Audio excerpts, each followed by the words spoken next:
यहाँ पर सैयद यासिर जिलानी मौजूद है और मुस्कुरा रहे हैं। सैयद साहब, क्यों मुस्कुराहट क्यों आई आपके चेहरे पर?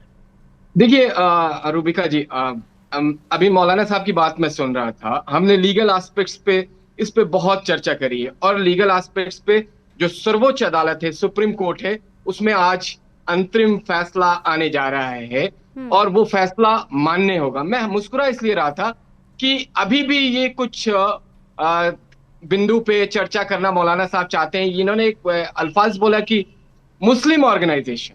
मुस्लिम ऑर्गेनाइजेशन क्या भारत के लोकतंत्र को तो मानता है ना? बाबा साहब भीमराव अंबेडकर ने जो संविधान दिया उसको मानता है, तो सर्वोच्च अदालत के फैसले को भी मानेगा। और सुप्रीम कोर्ट के फैसले पे भी अभी भी अगर कोई सवाल कर रहा है तो मुझे मुस्कुराहट उस पे आएगी आएगी, क्योंकि आप दो तरह की बात हिंदुस्तान में रह के नहीं कर सकते। यासी साहब, हिंदुस्तान में बार बार आपको जो सवाल आया, ये जो मुस्लिम संगठन आप कह रहे हैं और जितने भी लोग हैं वो दलील क्या दे रहे हैं कि भाई या इसमें गैर मुस्लिम क्यों आप लेकर आ रहे हैं, डिस्ट्रिक्ट मजिस्ट्रेट को आप इतनी क्यों ताकत दे रहे हैं। ये सारे मुद्दे हैं जिस पर बार बार इस तरीके के सवाल उठाए जा रहे हैं। देखिए, ये सवाल कौन लोग उठा रहे हैं? जिनके पास पिछले कई दशकों से वक्फ बोर्ड की मालिकाना पूरा व्यवस्था था, जो चाहते तो भारत के उन गरीब मिस्कीन बेवा मुसलमानों को बड़ा कर सकते थे, उनको ताकत दे सकते थे, उन्हें संबल देके उन्हें एस्टैब्लिश कर सकते थे। बेशक। जिन्होंने आंदोलन पार्क से लेके जाफराबाद तक की जमीन दिल्ली में बेच दी, जिन्होंने लखनऊ से गाजियाबाद तक की वक्फ की संपत्ति को भूमाफियाओं को बेच दी, जिन्होंने आसाम में पूरी की पूरी जो फैंसी बाजार मार्केट है वहां के लैंड को भूमाफियाओं के हाथों बेच दिया। तमिलनाडु, केरला और तमाम ऐसे राजस्थान से लेके महाराष्ट्र तक राज्य हैं जहां पे एक पूरी लंबी फहरिस्त है। उन मुस्लिम ऑर्गेनाइजेशन के कर्ता धर्ता या स्वयंभू जो अपने आप को कायदे मिल्लत समझते हैं, उन्होंने तो कभी इन मिस्कीन बेवा मुसलमानों को कुछ समझा नहीं। अगर आपने नहीं समझा है तो अब अदालत के कुल जरिए मिलाकर जब आपके गरीबों के लिए अख्तियार में था तब आप ना इंसाफी करते रहे, और अब जब इंसाफ की बारी आई है तो आप इसे एक अलग एंगल देने की कोशिश कर रहे हैं। अजय जी, दो बड़े अधिवक्ता जो हैं, दो बड़े जो लॉयर्स हैं, जो कानून को बहुत अच्छे से समझते हैं, कांग्रेस पार्टी के बड़े लीडर्स हैं, हालांकि यहाँ पर वो पक्ष मुस्लिम संस्थाओं की तरफ से, ऑर्गेनाइजेशन की तरफ से रख रहे हैं। सवाल बार बार कांग्रेस पर यही उठता रहा है कि मुसलमानों को सिर्फ लॉलीपॉप दिखाया गया है, असल में उनके हक की लड़ाई वो कभी नहीं लड़ पाए। ये आरोप हमेशा लगता रहा है आपकी पार्टी पर। देखिए रूबिका जी, आरोप लगाना बहुत आसान है और लोग लगाते रहते हैं। सत्ता जो करेगा उसके ऊपर आरोप लगेंगे। थोड़ा सा बेसिक देखिए, आपको पता है या कुछ बुद्धिजीवी को पता है या कुछ क्लास को पता है, भारत की 145 करोड़ की आबादी जो 70% करीब गरीबी रेखा के आसपास है, उसको ये जानकारी होनी चाहिए कि वक्फ को मुस्लिम कानून द्वारा पवित्र धार्मिक या धर्मार्थ के रूप में मान्यता प्राप्त किसी भी उद्देश्य के लिए किसी भी चलिए अचल संपत्ति के किसी भी व्यक्ति द्वारा स्थायी समर्पण के रूप में परिभाषित किया गया है। अब मैं ये बताना चाहता हूं कि भारत का संविधान, बाबा साहब भीमराव अम्बेडकर का संविधान किसी भी व्यक्ति को, हिंदू मुस्लिम सिख ईसाई बौद्ध पारसी को 2 नंबर का नागरिकता नहीं अधिकार देता। सबको ये देता कि समानता का अधिकार बाबा साहब का संविधान देता, जो हिंदुस्तान में रहते हैं। क्योंकि यहाँ वेस्ट लोकतंत्र है, यहाँ डिक्टेटरशिप नहीं है जर्मन की तरह। आपको याद होना चाहिए कि 1913 में मुस्लिम वक्फ वैधीकरण अधिनियम लागू हुआ था, और इसे अधिनियम को, मुस्लिम भी इसी भारत का नागरिक है, देश का नागरिक है, संसार का नागरिक है। इस अधिनियम को मुसलमानों ने अपने परिवार और वंशजों के लाभ के लिए वक्फ बनाने के अधिकार को स्पष्ट और पुष्टि की, जिसमें अंतिम धर्मार्थ उद्देश्य शामिल है। जब धर्मार्थ उद्देश्य शामिल है, फिर बाद में इसमें मुस्लिम वक्फ अधिनियम 1923, मुसलमान वक्फ विधि मान्य अधिनियम 1930, वक्फ अधिनियम 1954, वक्फ अधिनियम संशोधन 1995, और अब ये 2025 आया है। इसके पीछे की क्रोनोलॉजी समझिए। कलेक्टर जो होता है वो जिला प्रशासन, यानी जहां सरकार का मुखिया होता है तो उससे पोस्ट करते हैं, उनकी मर्जी के कलेक्टर पोस्ट होते हैं।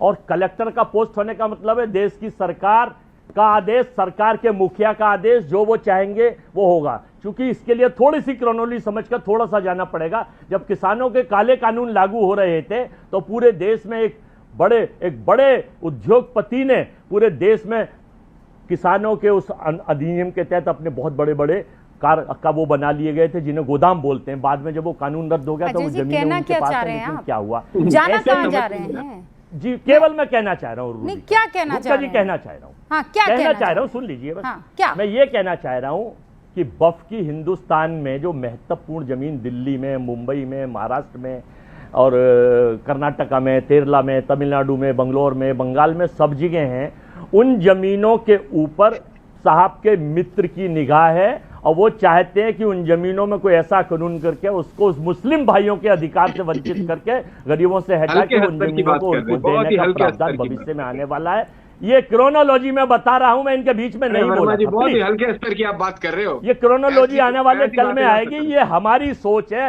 ये देश की अरे आप सोच है, ये मुसलमानों के लिए नहीं 143 सोच करोड़ रहे हो, लोगों की गरीब सोच है। मुसलमानों के लिए नहीं अजय सोच जी, रहे हो। एक सेकंड, आप- मेरी बात आप और ये जब- देश में अजय जी, देशलाई अजय गैंग, जी, मार्क्सिस्ट गैंग और अजय जो जी, केवल प्लीज मैं बीच में नहीं बोला था, आप, अरे हमने आपको बहुत मैं कायदे से आपको सुन रही थी, मुझे लगा आप कहीं पहुंचना चाह रहे हैं, आप कहीं पहुंचे ही नहीं पा रहे हैं सर। वो बी ग्रेड फिल्म का 3rd क्लास पहुंच तो स्क्रिप्ट गया। राइटर जो होता है ना, जो एक प्लॉट बनाता है, अजीब व गरीब अब प्लॉट, आपको ये अधिकार ठीक है, आप इसे कुछ नहीं भी अजय कह जी, मैं सकते हैं। आपके लिए नहीं बोल रही लेकिन हूं, पर सरकार ये जो जो 4th grade आपने script लॉजिक पढ़ रही रखा है वो बिल्कुल कुछ ऐसा ही था। बी ग्रेड फिल्म के 3rd ग्रेड स्क्रिप्ट राइटर की एक तरफ से एक प्लॉट बनाया गया और वो प्लॉट आपने सामने परोस दिया। मुझे ये बताइए अजय जी, यहाँ भारत के पर लोकतंत्र में मैं सबको देखिए, स्वतंत्रता का ऐसा कहते हैं एंकर का कोई धर्म नहीं होता है, कोई मजहब नहीं होता है जब वो चेयर पर बैठता है। जी, This is बिल्कुल। fact, right. लेकिन मैं आपको ये बताती हूँ ना, मैं फख्र से कहती हूँ कि मैं मुसलमान हूँ। यासिर जिलानी यहाँ बैठे हुए हैं, वो भी मुसलमान है। शालिनी जी जो बैठी हुई है, Practicing मुसलमान। मुसलमान। मौलाना साहब जो प्रैक्टिसिंग मुसलमान, मौलाना साहब माशाल्लाह से प्रैक्टिसिंग मुसलमान है। हम 4 लोग आपको बैठ के यहाँ पर दिल पर हाथ रखकर सच्चाई से बता सकते हैं Ajay ji, you know nothing about वक्फ एंड द वे द वक्फ वाज वर्किंग। आप प्लीज इस बात को समझिए। मौलाना साहब भी इस बात को मानते हैं, अगर हम चारों के इस्लाम में वक्फ जो एक इंपॉर्टेंट एस्पेक्ट सर पकड़े हुए हैं, अगर उस पर इन तमाम पदाधिकारियों ने वक्फ के काम किया होता तो आज इस्लाम में मुफलिसी नहीं होती, आज मेरी बेवा जो बहनें हैं आज वो दुखी नहीं होती, आज सारी बच्चियां सारे बच्चे मुसलमान धर्म से जो ताल्लुक रखते हैं सर, इंजीनियर, डॉक्टर और न जाने क्या क्या बन गए होते। इतनी वक्फ के पास प्रॉपर्टी है, 3रे नंबर पर है वक्फ की प्रॉपर्टी पूरे हिंदुस्तान में। आप समझिए इस बात को। और वक्फ किस लिए होता है? तैयार है। वक्फ किसके लिए होता है? गरीबों के काम आ सके वो मैं बताना संपत्ति, चाहता उससे उपजने वाली जितना भी प्रॉफिट है उसका इस्तेमाल गरीबों के लिए होना चाहिए। कितने कॉलेजेस है मुझे बताइए अजय जी, बताइए मुसलमानों के लिए कितने कॉलेजेस, कितनी यूनिवर्सिटी, बताने कितने जा रहा हूं, स्कूल, देखिए। कितने हॉस्टल, कितनी धर्मशालाएं हैं इस पूरे हिंदुस्तान में, वक्फ की इतनी सारी प्रॉपर्टी होने के बावजूद। रूबिका जी देखिए, भारत का संविधान और फ्रीडम ऑफ स्पीच देता है, एंकर को अपनी बात पूछने का, अपने तरीके से रखने का हक देता है, लेकिन जो नागरिक है भारत का, ये किसी पार्टी का प्रतिनिधित्व आप ना करता है, भड़काने का प्रवक्ता काम है, कर रहे हैं नेता और है, कोई काम उसको नहीं भी कर रहे अपनी हैं। तरीके से रखने का, मुसलमान प्रस्तुत करने समझदारी का से तरीका काम लेना देता है। जान और हम लिया है, उसे पता है कि समझदारी जी से नहीं। काम कैसे लेना है। आप भड़काते रहिए, वो भड़कने वाला नहीं इस है। हिंदुस्तान मैं में आपको बताती हूँ, नहीं, हम जिस भड़काने तरीके वाला के काम नहीं बयान कर आप रहे, दे हम हैं आईना सर, है दिखा रहे क्या हैं। मतलब है सेकंड सिटीजनशिप? ये वक्फ के लोग आईना हैं नहीं जिन्होंने दिखा रहे हैं। मुसलमानों को नहीं, सेकंड अब तो जैसा है वैसा ही सिटीजनशिप देने की नजर कोशिश की आएगा। है। उन्हीं की आप जमीनें आईना हड़प कर। बदलते हैं, बदलते रहिए। एक बड़ी इस खबर देश मैं दे दूं, में- उसके बाद शालिनी जी इस और देश में मौलाना इस तरह रशीदी कुछ कहना चाहते हैं। ये आरएएफ देखिए तैनात कर दी गई है। अभी सुप्रीम कोर्ट में इस मसले को लेकर जब फैसले की घड़ी आएगी तो किसी तरह की अनहोनी ना होने पाए, सब कुछ शांति के वातावरण में हो, अमन और चैन बहाली रहे, इसीलिए आरएएफ की तैनाती, यहां पर रैपिड एक्शन फोर्स की तैनाती कर दी गई है।